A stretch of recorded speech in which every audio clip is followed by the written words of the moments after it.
Who here can only travel once a year for maybe about a week to like Mexico or Cuba, like the classic trip everybody does? Who can only do that? Right? That's garbage.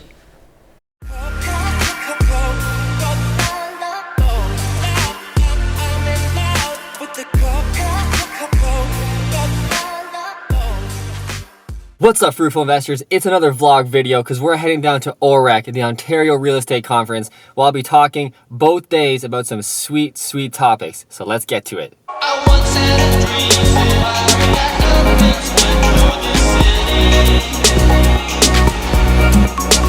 I once had a dream, so I got nothing to the city.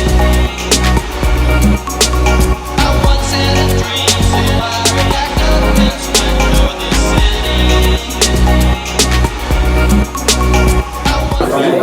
What's up, man? Hey, how are you? That's you on camera. Alright guys, this is day 2 of OREC. Yesterday was a jam-packed day. I talked about the Kitchener-Waterloo market, the importance of social media as a business owner and as a real estate investor, as well as how to succeed as a real estate agent. I'm just here in my Airbnb. You can check it out. That's right, I did not get a hotel. Hotels in this area were about $180 a night. I got this one for about $120 a night. Always be smart with your money. Anyway, it's a pretty sweet place. I got a whole place for myself. So I'll see you at day 2.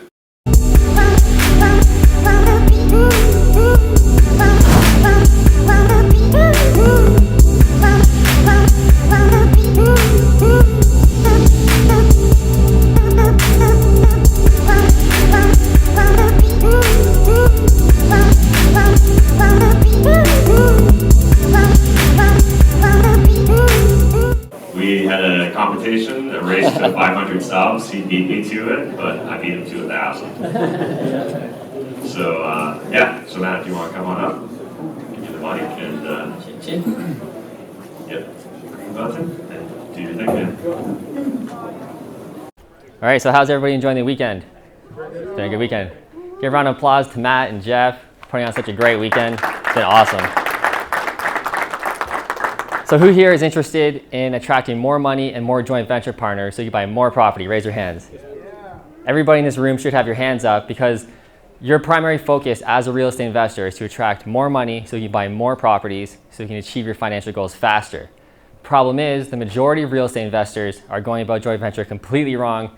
They're using 1970s, 1980s sales tactics. If you haven't noticed, the new world of 2018 is all about online marketing and everything has changed. We're getting so much smarter as humans about how to see through people and see through cheesy marketing. If you're still using the old sales tricks, you're in trouble.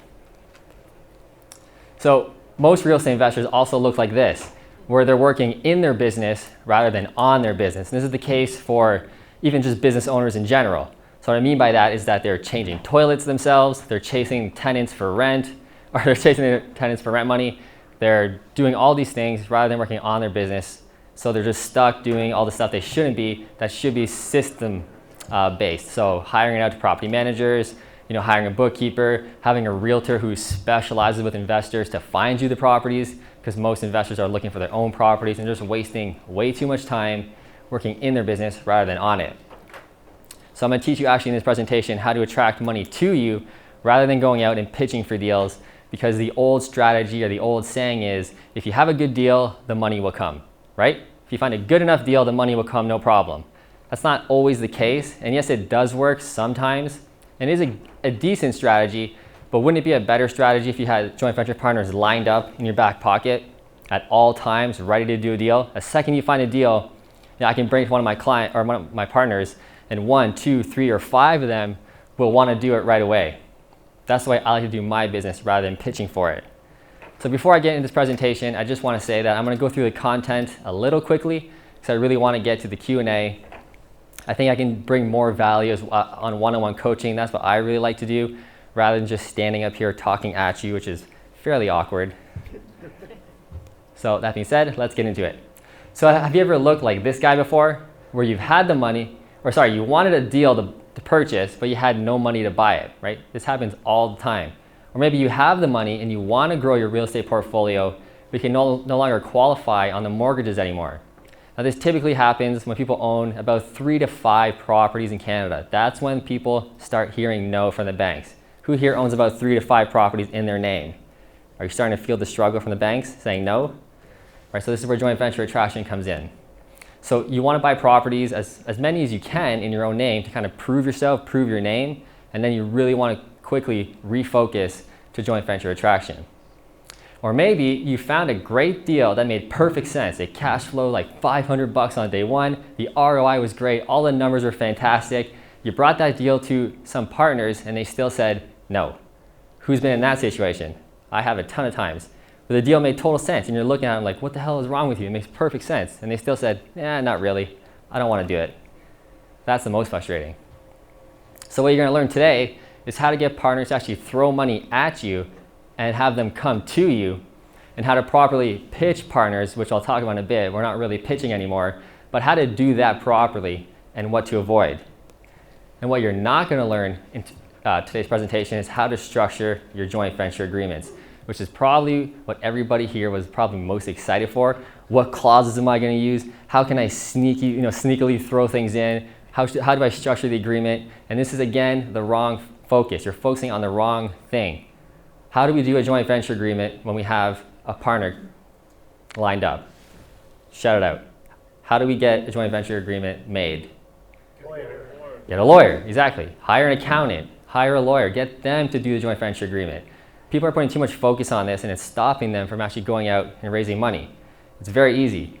You, Mr. Partner, put in 50% or all the money and qualify for the mortgage. That's what I do for my partnerships. My partners must bring all the money to buy it, close it, renovate it, and put the title in their name.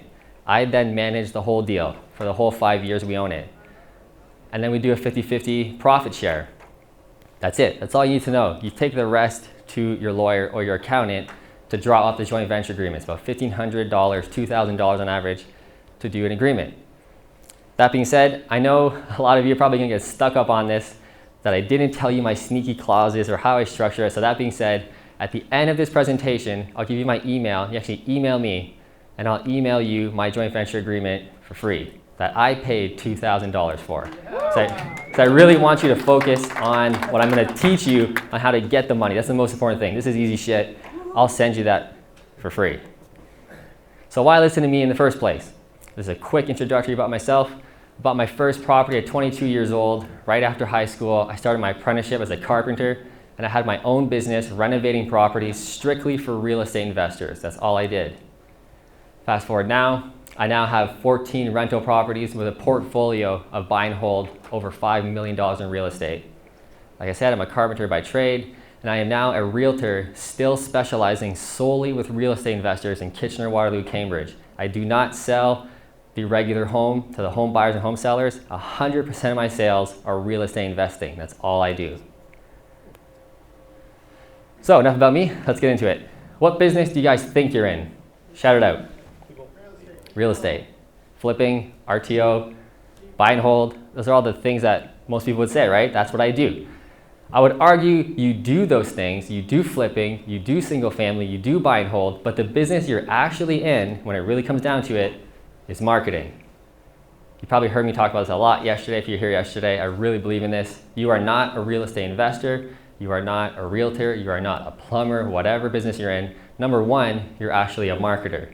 And this is where everybody's getting it all wrong. Like I said, the world is changing. Everything is changing. The way we capture attention in people is changing. It's no longer billboards and radio, because this is what it is right now, right? We get bombarded with marketing everywhere we go. On the streets, there's billboards, commercials, radio commercials. You know, on Facebook, we're getting blasted with ads. On YouTube, we're getting blasted with my ads. You probably, that's what I do. So you see me everywhere. So nowadays, we're getting very savvy subconsciously of blocking out all the marketing. That's all we get is bombarded with marketing. Our emails are flooded with bullshit, right? So we're getting really good with blocking off marketing. So now more than ever, your message on how you attract joint venture partners has to be tailor-made and very targeted to a specific person, right? The marketing everybody's doing now, all the business owners, is what's called shotgun marketing. We market to as many people as we can, and hopefully someone will raise their hand. That's the wrong way of doing it. That's the 1990s way of doing it. Right now, I want to target my message to one specific person, and I want to alienate everybody else. I don't want you, I want him. And maybe I'll get some of you who say, that's pretty cool, I want in. But my strategy is very focused to one specific person. I'll teach you how to do that. So number one, how we do this is knowing who our ideal joint venture partner is. Once we know who our ideal joint venture partner is, we know exactly how to market to them. What kind of things do they say? What kind of things are they doing in their life? How many kids do they have, etc. These are the things we want to know. Who are they, right? What are their lives like? What are their biggest pains and what are their biggest pleasures? And this is really getting down to human psychology and knowing people and knowing your ideal joint venture partner so you can target them specifically, right? And again, marketing equals emotion. So you really want to pull on people's emotions, pull on their heartstrings, pull on their pain, because what do people want less of in their life? Pain. And what do we want more as humans, more than ever? Pleasure. So really use that and use that very smart when you're marketing. For example, this is my partner. This is my ideal joint venture partner, Paul. That's what I call him. Now I literally have 2 pages of an essay written out on Paul. It's kind of creepy, but I know him more than anybody. I know exactly what kind of person he is, what kind of car he drives. For example, Paul's is a typical white-collar guy who works in an office from 9 to 5. He rushes home from work every day, pick up his kids around 6:30. Then he's got to rush off to hockey or lacrosse or soccer, whatever sport they have. Let them play their game. Then he rushes home at 8:30 to kind of make dinner. It's a little late, but he's got to make dinner. Then he goes to bed around 10 p.m. and only has about an hour or so every night with his wife. And on the weekends, that's the whole week. On the weekends, he has to recover from that crazy madness week. But he's not even recovering yet. He's doing the lawn mowing. He's taking care of the outside. He's shoveling the snow, doing all the chores at home. So he never really has an opportunity to hang out and relax. So when Paul sees me on YouTube, traveling the world, wherever I want, all the time, I'm traveling a minimum 3 to 4 times a year, 2 weeks each, to tropical, cool, nice places. Paul sees me on YouTube and says, hey man, I want some of that. I see what this Mac guy's doing. That's a pretty sweet life from real estate. I want more of that. I want to spend more time with my kids. I want to take my kids to cool places around the world. Who here can only travel once a year for maybe about a week to like Mexico or Cuba, like the classic trip everybody does? Who can only do that? Right? That's garbage. I can say that without pissing people off too much because we're in a room here of very savvy people. I'm just being real with you. That's not cool, right? If that's your thing, if you don't want to travel, don't worry about that. But I'm just saying as an example, take advantage of this one life we have and live it.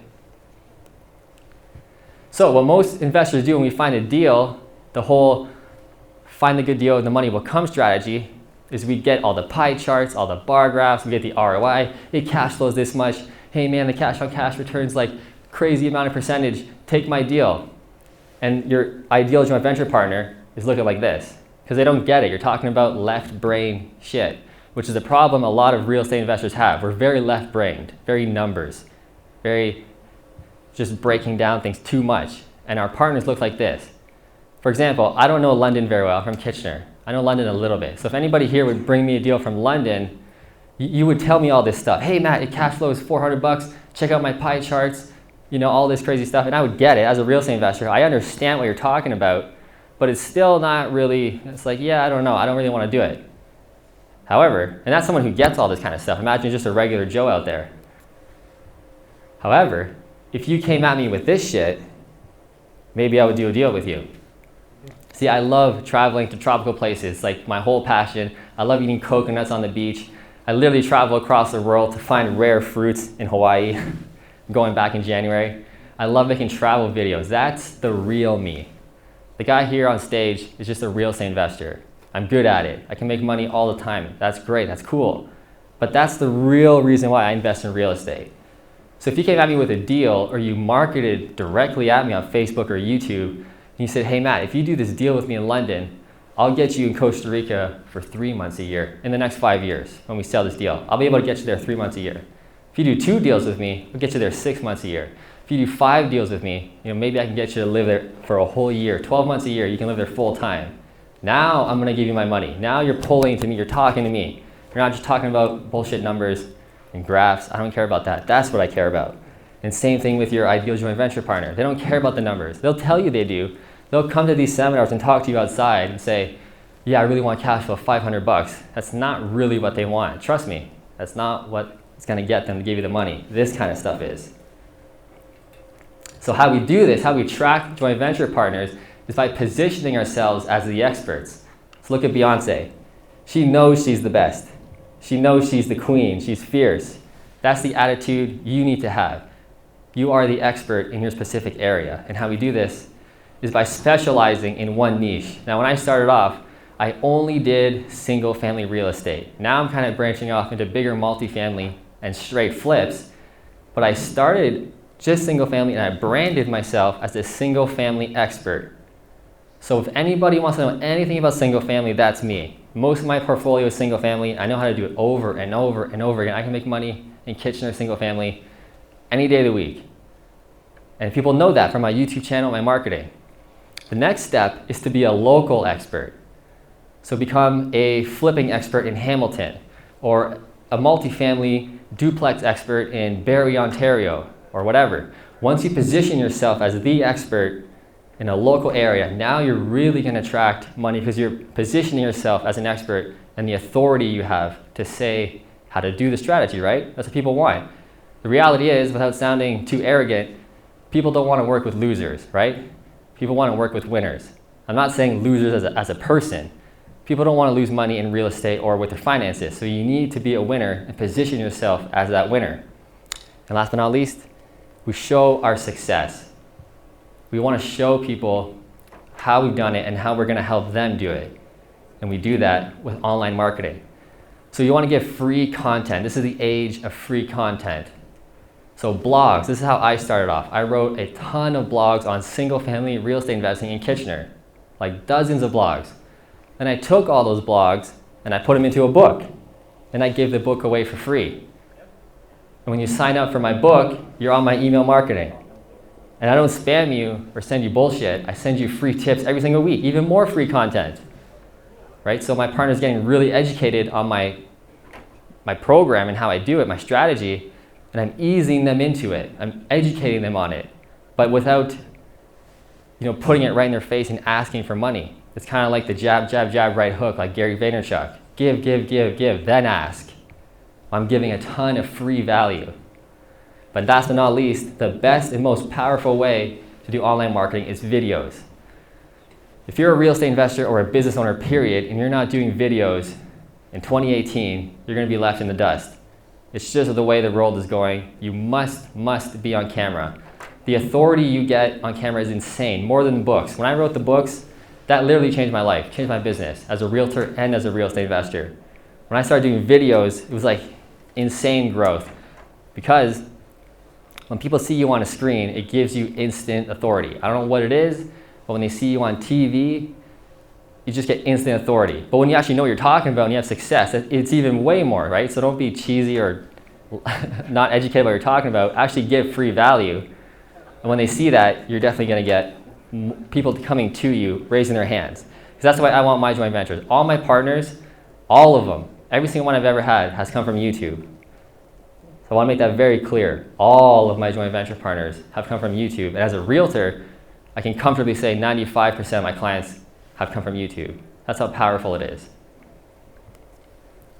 So when we market, this is how we want to do it effectively. And these are strategies I'm showing you. I paid tens of thousands to a marketing coach. When I started off as a realtor getting serious, I didn't hire a realtor coach or a real estate investing coach. I hired a marketing coach because I knew the importance of marketing and online marketing, right? So this is some high level strategies. So everything you market, everything you do in marketing, you write a blog, you write a book, you do a video, it must be in this order. So there are 4 types of personalities of how we consume information. There are the why people, the what people, the how people, and the what if. Now the why people are the very left-brained. They need to know why right now. Why should I invest with you? Why should I do this? If you don't answer that question in the first 30 seconds, they're mentally going to check out, they're going to leave the room, or click on the next video, or whatever. You must answer the why very quick. Now the what people, they'll stick around for about 5 minutes to hear the why, to get to the what. What are you doing? In our case, investing in single family properties in Kitchener, or whatever. What are we doing? The third people are the how. Now they're pretty cool because they'll wait around for like a half an hour just to hear the how. How are we going to do this? How are we going to invest in real estate? Well, we're going to buy single-family properties, likely a semi-detached in Cambridge, Ontario. It's going to be in a good area. We're going to have a good quality tenant. We're going to renovate it with these floorings, this paint color. Okay. They want to know how. Now the what if people are the very best. They'll wait around for an entire 45-minute presentation like this just to hear what if. What if I don't invest with you? Well, then you're not going to retire and travel the world and do what you want. Well, what if I do invest with you? Well, then you will get those things. So they want to hear the what if at the very end. And by the way, if you didn't notice, this whole presentation so far has been based on that order, if you haven't noticed. Mm-hmm. So going beyond online marketing, in 2018, social media is becoming even as important or maybe more important than blogs, videos, or books. So social media is really the new way, the new world. And it's great because we can give short and quick tips depending on the platform. We can talk about our experiences, good and bad. You want to talk about the good, obviously, but also slip in some bad. If you just talk about the good all the time, people are going to see right through you, and it's not going to be authentic. Bad things do happen in real estate, that's for sure. And if you're afraid to write your own content or make your own videos or write your own books, that's cool. You can post other people's content, like other articles from CBC News or whatever. That's okay, but really understand that you must be a creator if you want to be a leader as an entrepreneur. You must create content. If you have to hire it out, fine, but really position yourself as your own content. That's going to make you look like an authority much quicker. And master each platform on social media because you can't post the same information on each platform. It's a huge mistake a lot of marketers do. They put the same content all across all platforms. So let's break each one down real quick. Facebook is really good for life updates, posting articles, blogs, and videos, and also very picture-oriented. That's where Facebook was kind of founded. And you can write long and short content. It's more of like a check-in with your life. Good for people to creep on you. That's the whole reason for Facebook, let's be honest. So really use that. And again, we're just jabbing information, just some good content here and there. People will raise their hand eventually. Instagram is really about showing your daily life, so your daily life as an investor. So everybody here should have their phones out, or this weekend, posting several times of what you're doing, what you're eating for lunch at this conference, people you met at this conference, people presenting on here. That's what you want to do so people watching you on Instagram can go, hey, this guy or girl is really obsessed with real estate. They're constantly learning about real estate. Cool. Maybe one day I'll ask them about that. And Instagram specifically is all about beauty and pictures. So Instagram is really good for real estate. So you can do your before and afters on your flips, a project you're doing. Maybe you bought a crappy house with mold everywhere. Definitely post that on Instagram. That's the kind of things people want to see. And again, show your business with renovations. YouTube is long form content. So this is where you can educate really well. You want to give tips. You can do long videos or short videos, but preferably the long. About 10 to 15 minutes seems to be the best length for videos on YouTube. And YouTube is the most powerful because it can really show your personality. Like right now, face to face, you can see my personality, you can see how I am. But if I wrote a book and you didn't know me, you wouldn't really know how I talk or whatever. So on YouTube, people can really see who you are, and they feel like they know you. Like even at this conference, I met a lot of people who haven't met yet in real life, and they said they feel like they know me. They know exactly who I am, what my values are, what I like to do, why I like to travel, etc. And that's cool. That is the best use of YouTube. Again, it kind of makes you like a little famous kind of thing, and that's important. That's what you want. You want to be seen as an authority, as a real estate investor. That's going to get you the money. So we want to talk about the benefits over the features. So this is another huge mistake that real estate investors make because they're very left-brained. They think about the features, the cash flow, the flooring, the appliances, etc. They don't care about that. They want the benefits. So what will this property give them? Again, don't talk about the cash flow yet. Talk about that after. If their goal is to spend more time with their kids so they can work from 8 to 3 instead of 8 to 4 or 5 every day, they can go home 2 hours early because there's that extra income in the background. Tell them that. This property is going to give you that in 5 years. We're going to sell it for X amount of dollars. You're going to have like $100,000 from this property. You can start working less to spend more time with your kids. You can pick your kids up at work. or at school, sorry, right? That's the stuff that's really going to hit the ideal joint venture partner's heart. And again, hit the emotions and talk about what if they don't invest with you. If you don't invest with me, you're not going to get that luxury of leaving work early. You're going to have to slave till 5 every day and drive home in rush hour like everybody else, stuck in traffic, honking your horn, dealing with that shit. If you leave at 3 p.m. every day, you miss all of that, thanks to real estate. Oh, by the way, cash flow's $500. Now you want in? That's how we do it. And we want to be totally transparent. So on the videos or the blogs or whatever, we want to be real. The more real you are, the more you show your real personality, the better it's going to be. If you're a slick salesman using car salesman tactics, people see right through that in 2018. They'll see right through it. So to recap this real quick, you want to market to your ideal joint venture partner. So a very targeted message. Do not do shotgun marketing, talking about the deals. That is like a worst case scenario. Like when I get a deal, I bring it to all my partners. And if for some reason my 10, 15 joint venture partners don't want to do it, then I do the shotgun marketing approach as a last ditch, where I get the deal and I say, who wants this deal? Then sometimes that works, but 9 times out of 10, my partners are going to do it before I even send it out to you guys or the general public, right? That's how you want to set up your business. So don't bring deals, bring pain and pleasures. Become savvy in online marketing. I can't stress this enough. If you want to be a real savvy investor and get a lot of money to buy an endless amount of deals, it is all about becoming good at marketing and email marketing and the importance of videos. So that's my quick presentation. Like I said, I really want to get into the Q&A. That's where I feel I can help you the best, because I'm pretty sure that if one person has a question, almost everybody else is thinking the same thing. So it might help them much more than, again, just me standing here talking to you. So you can find out more about my free information by going to kwpropertypro.com. You can get all my 3 books for free. So talking about single family investing is my first book, The Real Estate Investor's Handbook to Freedom, which is basically talking about the importance of partnering with an expert. That was kind of my sales pitch, my silent sales pitch to get people to partner with me. So you can just read it as like an objective eye and steal it and copy it. Just see how I did it. Then you'll get onto my email marketing list and you'll see how I give content every single week. Just see what I'm doing, copy it, steal it, right? That's what we do in business. And 101 single family investing tips. That's actually a really good book with a ton of tips. It's only $7, that one. And then also my real estate investing apprenticeship program is also on that website. So if you want to find out more about my program and how I do my partnerships, how I structure it, you can find out all about that. There's a ton of videos. It's like a whole video course showing how I do it, why to partner with me. Again, if you don't want to partner with me, go check it out, see how I'm doing it, steal it, etc. You can follow me on YouTube at The Fruitful Investor. That is something I would highly suggest you do. Selfish plug. I put out 1 to 2 videos a week about real estate investing tips, about my local area, or just financial or real estate tips. You can follow me on Instagram at Matt Pichet. And the bonus, like I said, email me and I'll send you my joint venture contract for free. It's a $2,000 savings that you get. Any questions? Yep. You're talking about the different media platforms.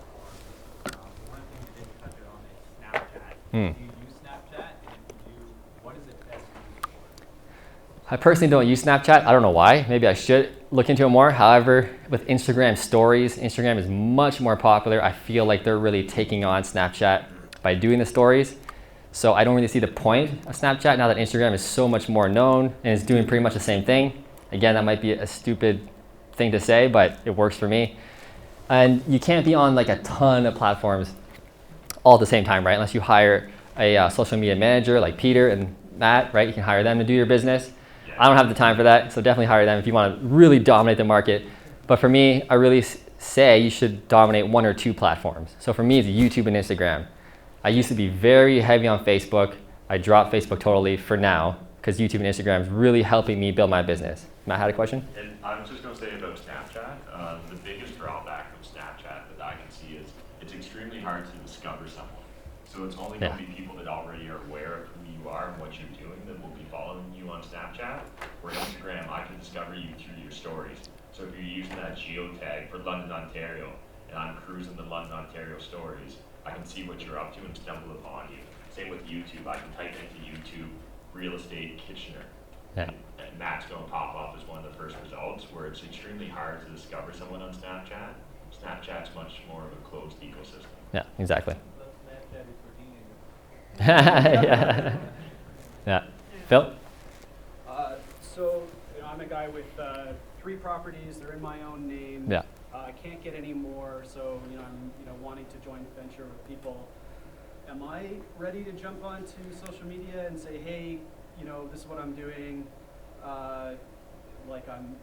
Would I be seen as knowledgeable enough, or is there a step in between? Like, should I be looking for maybe a couple of people in my inner circle to do a joint venture with, so I get that level of a track record, and then go on to start a YouTube channel and say, hey, this is what I'm doing and what it's done. Yeah, so both. So by the way, Phil's one of my clients. He's crushing it in KW. So he's at the perfect time in his business to start looking at JVs. So like I said, it's always good to buy 1 or 2 properties on your own, as many as you can on your own, to then start looking like an authority. It would be much easier if you have a couple properties, right? If you have no properties and you're going straight to JVs, I'm not gonna lie, it's gonna be a little harder to convince people to give you their money. So try and buy as many as you can, then go to friends and family, inner circles to get 2, 3, 4, 5. Then when you go to the general public to try and get people, it'll become much easier. But to answer the question, you should get on it right away, no matter where you are in your business. It's definitely important, especially in 2018. You must be online marketing. You must be giving the jabs to everybody. What are you doing? Show them your daily life. Show them the walkthroughs of your properties. Then people will already feel like they know you, right? Because the best thing we want is when a partner just raises their hand and says, I want in. That's what all my partners to this point have done. They've seen me on YouTube for maybe a month and I hooked them, right? Maybe it took a year or 2 years and they finally said, you know what, man, I see what you're doing, I want in. You're going on all these wicked trips, I want to do that too. That's how I get my joint venture partner. That's what my ideal joint venture partner wants. Yep. I just want to say an amazing presentation. And also, Thanks. What do you offer in your apprenticeship, like a brief description? And Yeah. is it like a mentor? It is a mentor. So what's different about mine is you bring all the money, you to buy it, close it, renovate it, and it goes in your name. I then, on closing day, I take over. And I do everything for as long as we own it, which is typically 5 years minimum. If something happens in life and you have to sell, that's cool, we'll figure something out. But we aim for 5 years. And then I do everything. So I get my contractors in, which is, they're my crew. They work pretty much for me 12 months a year. Between my projects and my clients' projects, they pretty much work for me, which is nice. So there's that headache, which is a huge headache in real estate. The number one thing that's gonna screw you as a real estate investor is contractors. I can totally be honest. So when you have a good crew, that's the most important thing. So I already have that. I find the tenants, I market for the tenants, I manage the property managers, I manage the bookkeepers, everything. And while we're doing all that, I teach you one-on-one. So you can email me whenever you want, call me whenever you want about anything real estate, not just our property, any property you have a question on. And that's kind of the benefit of my real estate investing apprenticeship program, right? I was an apprentice carpenter. I see the value in apprenticeship style training, so I kind of recreated it for real estate as a real estate mentor. Any questions? Dan, sorry, come to you. So why 5 years? Why not 3? Why not 2? So exactly, so it could be, it's very flexible. It's not like it's set in the joint venture contract either. Whatever happens with the market, right? If the market is right now where it's booming and we can kind of see in the near future it might correct or something might change, now might be a good idea to sell. Maybe in 5 years from now, we'll finally be in the slump phase of the real estate cycle. That's a bad time to sell. We should wait 2 more years, make it 7 years, etc. So it's very flexible. I just really aim for 5 years. That's when you get the most benefit for mortgage pay down, appreciation, cash flow. Any sooner than that, depending on the deal, it might not be worth it after we pay legal fees and realtor fees and taxes. It might not make too much sense. So 5 years is just like a guideline. Could be less, could be more. I have another one. Yep. Do you steer your clients to the same mortgage broker, or you probably got someone set? You really Yeah. like? So I work with an investment-focused mortgage broker that most of my clients and most of my partners go to. But if you, let's say, have a broker you really like, and you're like, I don't want to even look at yours, Matt. Mine's good. That's cool. Again, you have to bring the funds and qualify for the mortgage. So however means you do that, that's what you got to do. I'm trying to answer it. Okay. I guess basically, if you, let's say push came to shove, Yeah. and let's say you and your JV and the market's horrible, but I want out. assume you have like shotgun clauses or something. Yeah, so if you want out, if there's a personal thing comes up and you just need to get out, we'll sell it most likely right then. If we probably won't take a loss because we're buying smart. So it's not likely we're gonna take a loss on it, but life happens. I'm not gonna hold you to some stupid paper and say, no, you're not selling even though you're going through a divorce or whatever. I'm not gonna hold you to it, we'll get out. I'm trying to build trust with my partnerships. Because with my JV agreements, all of them so far, I actually don't register the agreement on title. I should, because they can't sell it underneath me, right? We have the agreement, so if they ever do, like we have it locked in there, I can sue them. But I'm really building my JVs on trust, right? My partners are like best friends, so I really trust them, and that's really what you want to establish your JVs on, right? Mike? Yeah, Matt, have you ever considered doing like the 1% on title thing, or like multiple partners on title to allow their income to qualify? Yeah, definitely. So as long as I get 50%, that's so. If I've had that question many times where somebody's wanted to invest with me really bad, but they just can't qualify themselves, and they say, "Can I bring my friend on?" I said, it doesn't really bother me if there's 2 or 3 people on title, as long as you understand that I'm getting 50% and you're probably gonna get 25 or 30 or less. So, but I really want one-on-one. I really want one partner. But when we get into multifamily, bigger buildings, you might need more, right? And that's expected. It's more of a business transaction now. But for the single families, it's really best one-on-one. Dan? What's the biggest property you have with the joint venture partner? Biggest property I have right now is a 4-plex. So I'm a single family guy. That's what I love. I got a lot of duplexes. We're just closing on our 4-plex tomorrow, actually, so I haven't owned it yet till tomorrow. But that's the biggest one I have for now. Have you thought about buying something bigger, or you Yes. just want to stay in that niche? I definitely want to keep rocking the single families. That's what I know very well with the JVs. However, I can't qualify for mortgages anymore. I'm way too tapped out. That's just the way Canada is. No matter how much money you make or how well your properties are doing, you will hit the financing wall, like I said, typically around 3 to 5 properties, and the banks will say no, no matter how well you're doing most of the time, right? So for the commercial financing for big multis, it's totally different. You can get an unlimited amount of mortgages pretty much, right? So that's why I like that niche. It's more business. That's what I really like as well. So for that, yeah, I'll do multifamilies. Yep. To take the next step, you need to find something that you can just manage and do your own thing. So I guess with your starting point, that's really good that you answered the question where you take over. Yeah. There's no solution. Yeah. So it helps when your partners know a little bit about real estate, that they're at least interested. Like most of my partners are actually fairly savvy about real estate, which is funny because you would think most people in my program specifically would know nothing about real estate. They want to take advantage of the coaching, which is the whole point of the apprenticeship part. But most of my partners know a decent amount about real estate, but they see my boring strategy with single family. It's so easy. High quality tenants. It just makes money in the background while I'm here, while I'm traveling and making money. And I don't have to worry about tenants screwing me or trashing my place. Like a lot of my partners are actually multifamily investors and they're sick of it. They're sick of the low quality tenants smashing the houses and they just want to partner with me and throw their money at me. Yep. Question. Now, I just walked in a bit late, so maybe you already covered this. You were talking about you'd be capped out, say, at 10 mortgages or something. What if you're super duper profitable? Why wouldn't you just go to B lenders so you could get unlimited capital Yep, definitely can. at a higher rate? Yeah, definitely can. I just like the JVs because they bring the money. That's the thing too. They bring all the money. That's what I really like. You can go with the B lenders. It starts to get more complicated. I'm a very simple type of person, especially with my business. I want it as easy as possible. Again, when I do retire, which is hopefully in the next 5 to 6 years, I'm going to be living in Costa Rica. I don't want to deal with a lot of crap, so I want my business to be easy, good lenders, simple, not complicated. I got to pay this person out at this point, and I don't want any of that, right? So, time's up. If you're good with that. Sounds good. And we're going to speed up that Costa Rica. Oh yeah.